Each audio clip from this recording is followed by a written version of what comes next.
Hello everyone! So this is Edmond Mendaros channel, isang content creator at gumagawa ng mga tutorials katulad ng laptop, PC troubleshootings, mobile device troubleshootings at marami pang ibang klaseng tutorials na sinishare ko dito sa aking channel.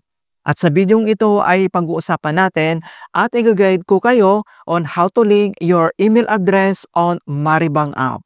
So, ang email address natin ay kailangan yan nakalink during sa pag-process at pag-open ng ating account dito lang sa ating Maribang app.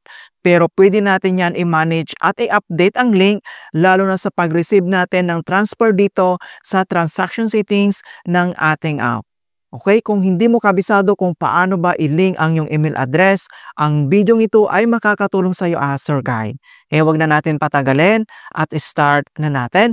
So, ang next step ay kailangan lang natin i-open dito yung ating Maribang app and then click mo lang.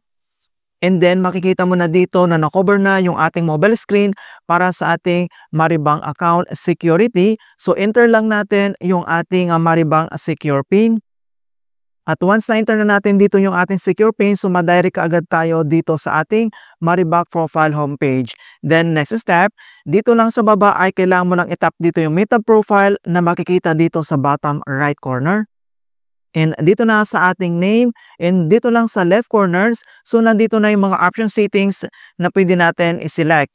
Okay, then next step, kailangan mo lang i-select dito yung transaction settings.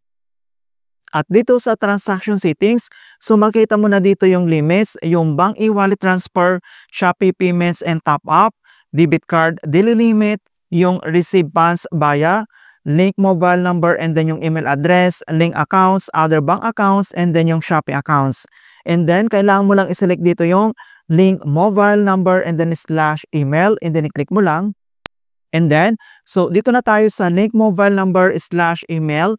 Then next step, makikita mo dito yung ating email address. So since nagamit natin ito sa ating account, automatic po yan na makikita mo dito and then hindi pa ito na link. Then next step, kung paano ba natin ito i-link, dito lang sa right corner, makikita mo dito yung link now and then kailangan mo lang yan i-click.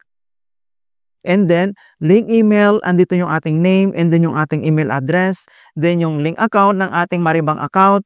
Then, next step, dito lang sa baba, ay kailangan mo lang itap dito yung link now. Okay, so makita mo na dito na successfully link yung details natin and then nandito lahat yung complete details mga kaibigan. Alright, so kung bakit ba kailangan natin i-link yung ating email address dito lang sa ating Maribang app account? So, kailangan natin i-link yung ating email address dahil may mga reason po yan na kailangan natin i-consider. So, number one, para sa security and authentications alerts. And then yung pangalawa naman, yung fund transfer convenience natin. So, napakahalaga talaga na nakalink yung ating email address para makareceive tayo dito ng mga notifications and alerts kapag mayroon tayo ditong transfer and other na pwede natin gawin dito lang sa ating Maribang app. Alright, so ganun lang po kasimple kung paano natin i-link yung ating email address dito lang sa ating Maribang app. In hope na nakapagbigay ako ng konting kalaman at guide tungkol sa Maribang tutorials. Thank you guys and see you in my next tutorials.